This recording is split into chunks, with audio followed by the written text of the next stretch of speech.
Hello, everyone, and welcome to Cooking with Positivity. I am your host, Zykia McCoy.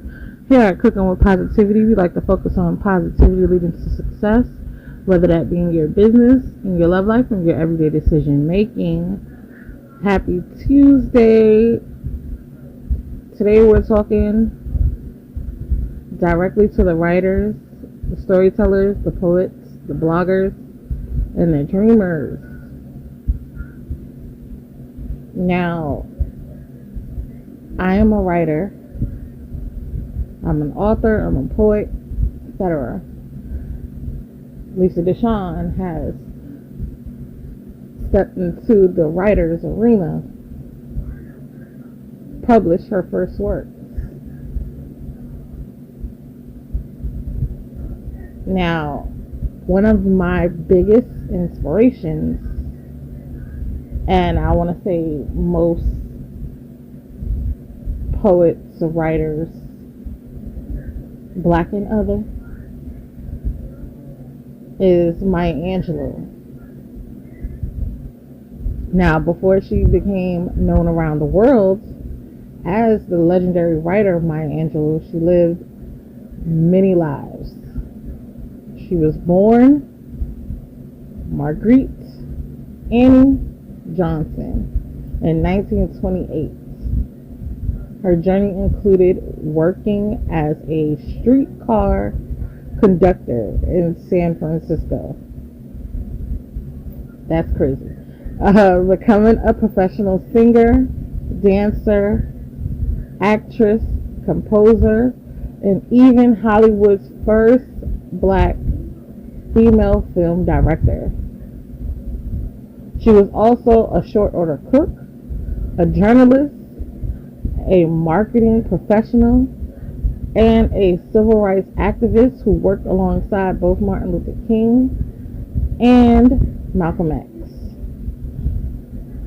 This is reminding me of the interview I just had with J.C. Strickland on his podcast, Flipping the Script. If you haven't checked that out, be sure to get to YouTube and check it out.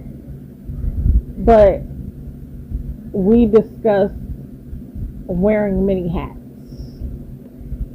And as you can hear, Maya Angelou wore many hats well before she was deemed a poet or writer. She lived, and during a world tour with the opera Porgy and Bess, she developed a remarkable ability to learn languages. She eventually spoke English, French, Spanish, Hebrew, Italian, and Finti. Her life reminds us that writing is shaped by what we live and what we experience. Now, Maya Angelou believed that writing was not just a talent, it was a discipline and a responsibility. She encouraged writers to read everything. She believed reading was the foundation of mastering craft. Studying diverse voices helps writers understand rhythm, tone, and emotional depth. Now, you guys know, if you are a part of the book club, if you follow along, we read a little bit of everything, from self-help books, biographies, to vampire books, romance, urban novels, hood novels, whatever you want to call them. We read everything because, just like Maya Angelou says, writing and reading drives your knowledge. It gives you foundation. It makes you a part of so many different worlds.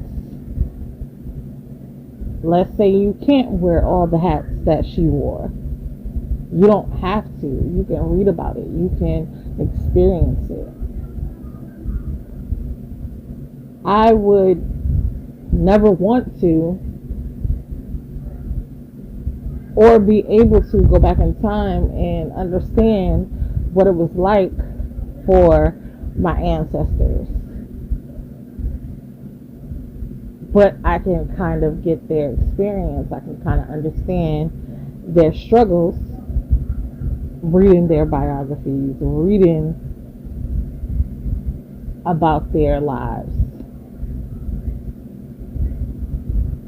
And Maya Angelou treated writing as sacred art, sacred work. She maintained a strict routine, often writing from early morning into the afternoon. Sometimes she even rented hotel rooms just to create uninterrupted focus. Now, I will say, I do have a writing schedule. How often I keep to that writing schedule is that's another story. But I definitely do have a writing schedule, and normally when people come to me and ask me, what's the first thing they need to do, they want to write a book, I tell them to write. I tell them to write. And here's why. Because when you're writing, you're already doing the thing that you want to do. Whether it be a novel, whether it be a workbook, whether it be a self-help book, whether it be a cookbook, you're already doing the first thing that you need to do. The second thing I tell you to do is create a writing schedule, because you need to get yourself into a routine where you are writing, where you are comfortable writing, where you see yourself as a writer, where you feel you're a writer, where you know you're a writer. And the best way to do that is to write consistently. And I recently just helped a new friend start on their writing journey. And one thing she's struggling with is her ability to write consistently. And what I will say is, because I'm surrounded by a ton of writers, and writer's block, a real thing. I don't care what anybody says, writer's block is a real thing. It may not be in the sense that you're thinking where you can't write anything. It just may be in a sense of you can't finish that story right now. And I had a teacher tell me a long time ago, if you can't finish it, move on to something else. And I took that to mean write something else. And I had another teacher tell me, you don't want to write too many things at once, because then your mind gets confused and you're unable to finish any of them.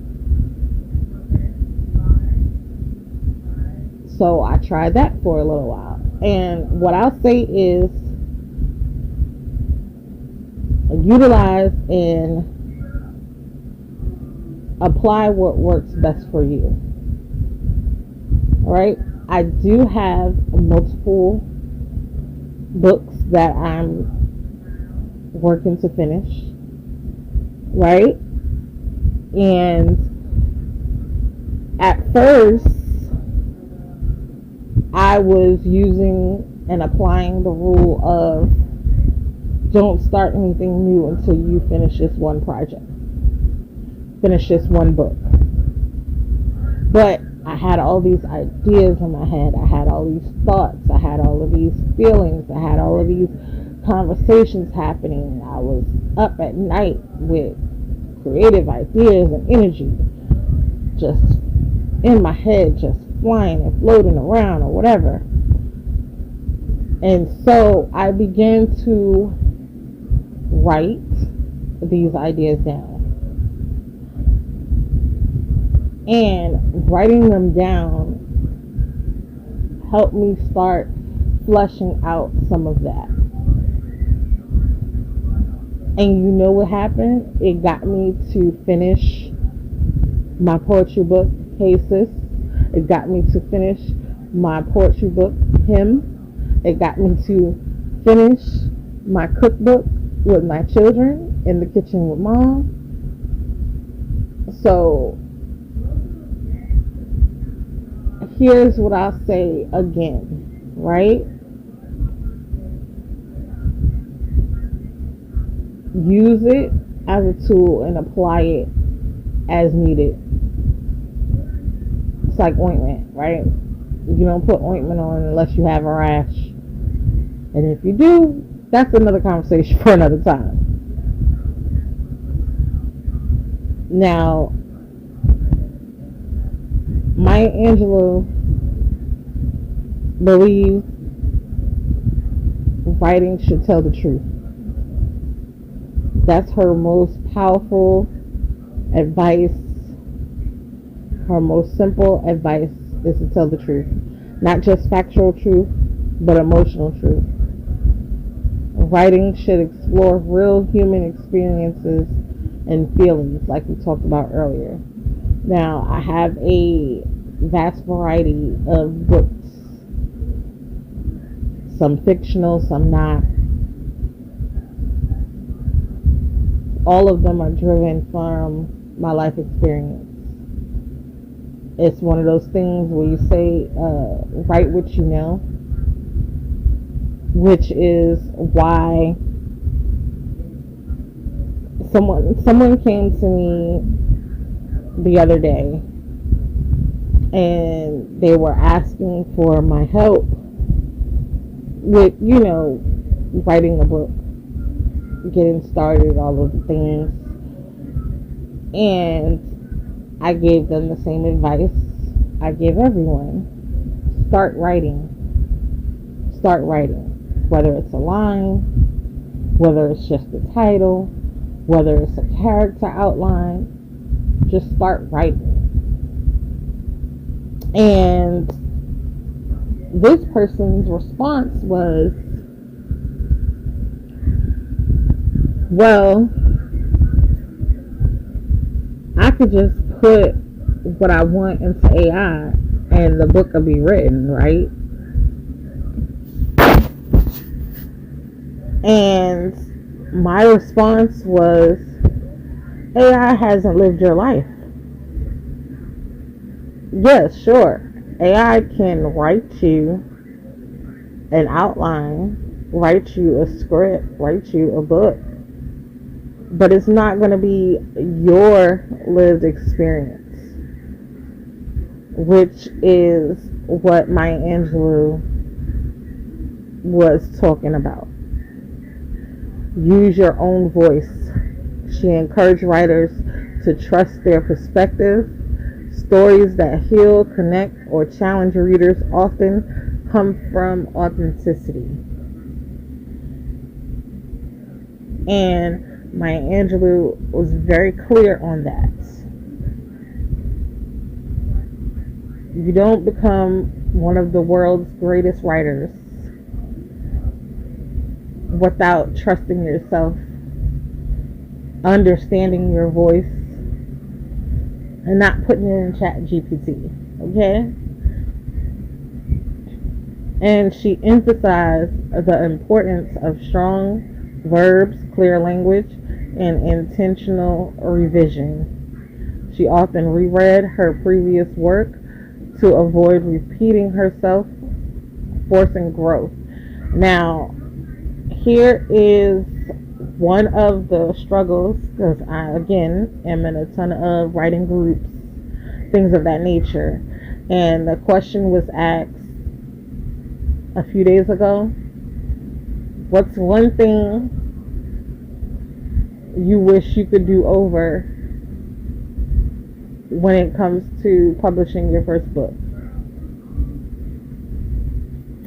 I wish I would have spent a little more time editing and rereading, because I found later days there were, many grammatical errors. Should have been easy to spot, but by the time I got finished writing, and by the time I got to the KDP setup, I was filled with pride, but also with the exhaustion and the inertia of publishing my first book. And although this story is fiction, it's filled with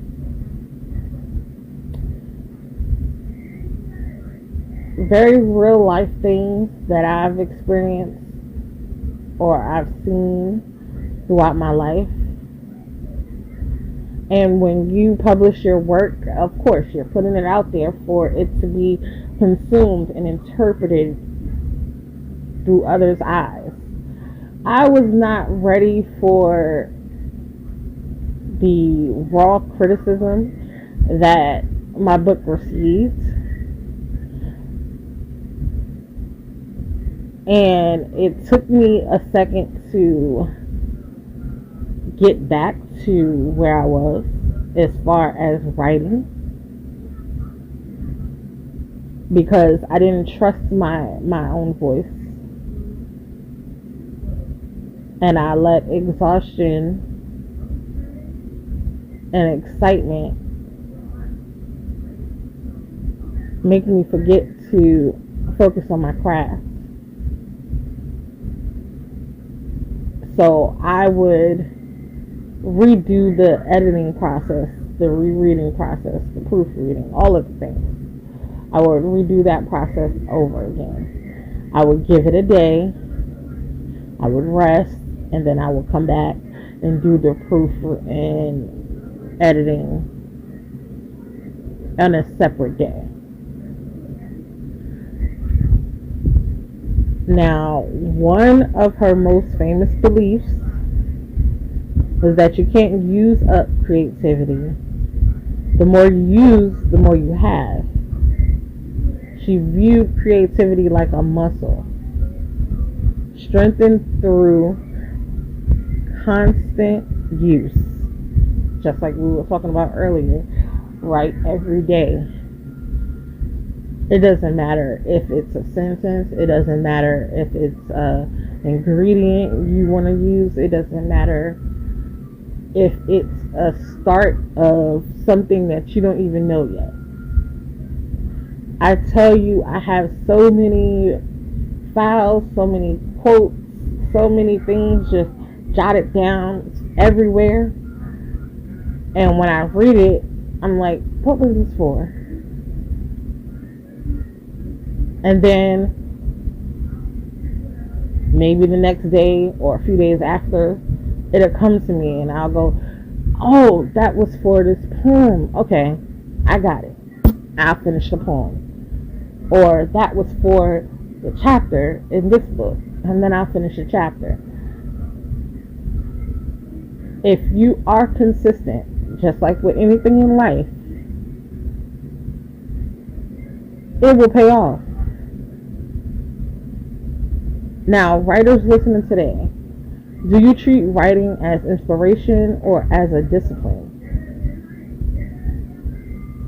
Because they are two sides of the same coin, but they're very different. They're very heads and very tails of the thing. And are you telling the truth in your work, even when it feels uncomfortable? And I'll say this: I wrote a book. It's called "I'm So Depressed," and this book is not only a journal entry in my life for a few years, but also a self-help so to speak. Because in this book, although I'm talking about my depression and how I was drowning in the abyss, okay? I went through so many things within those few years that's on those pages. But in the end, I also explain how I was able to pull myself out, allow others to pull me out, and get the help and guidance that I actually needed. Now, writing that book, rereading that book, I'm quite sure there are some errors in that book, but I will not revisit it right now. I am at a vulnerable and semi-traumatic stage right now where I can't even think about going back and revisiting that book. But for those who pick up the book, for those who read the book, I know I'm So Depressed is not an encouraging title, but I promise you there is gold at the end of that dark rainbow. Okay? Because after everything I've been through, after everything I went through, I was still able to come out on the other side. And that was the goal. Although it was cathartic for me to get it out, express it, all the things, right? It also gave me the ability to help others through my lived experience. You're not alone. You're not the only one who's dealing with this. That's how I went into writing that book, because it was not the initial cathartic relief I thought it would be, because while writing I was reliving some of those moments, so I had to take a break. I had to breathe, cry it out, get all, relive those things, and then continue to write. And that book tells the story of my life within the confines of those few years. And it's a few years, but they were major. They were major years. And like I said, they were very uncomfortable. But I got it out. As rappers would say, I put it on wax. And now it lives in the world. And this goes to my next question. How can your life experience shape your storytelling? Writing is not just about words on paper. It's about the legacy, the connection, and the emotional honesty. Now, we believe here at Cooking with Positivity, creating is a part of wellness. Writing can help us process, grow, and understand our journeys. When I say reading what I wrote and what I've been through at the time, I was amazed with myself that I was even able to come out on the other side. But sometimes the most powerful stories are the ones we are afraid to tell. And there are things in that book that I don't talk about on a daily basis. I don't advertise. I don't constantly revisit. because like Nakia Austin, family member and trauma queen, tells us we are living in our trauma and we're constantly revisiting our trauma, and I don't ever want to do that. Learning from it, growing from it, definitely, but living in it, no. And I want to leave you guys with this question. This is our month ending question. This is our Talk About It Tuesday question of the week, etc. What is one writing habit you want to build or strengthen this season? Just one. Right? If it's writing every day, if it's continuing with a structured schedule, if it's finishing books that you've already started, what is that one writing habit for you? Hit us up, let us know. Cooking with Positivity, listen as a guest connection group, Instagram, TikTok, X, Wayful, Lemon8. We're everywhere. If you see the post, please be sure to respond. We love engaging with you guys. And until tomorrow, which I will remind you, we are sitting down with author and CWP Writer Society nominee JDA J, and we are discussing Chosen by a Young Boss. And when I tell you this book had a hold on me, the grip that it had on me. Make sure you guys send in your questions. Make sure you guys show up for the discussion. This is not going to be one you're going to want to miss. She's done it again. And if you would like to tap in and be the first to get your question asked, be sure to join our Core 15. It's $1.99 a month,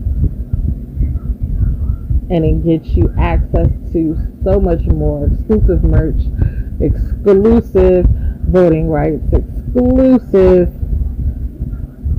deals. So be sure to tap that subscribe button and become a part of the Core 15 today. And until tomorrow, I hope everybody has a great and positive rest of their day and a great and positive rest of your week.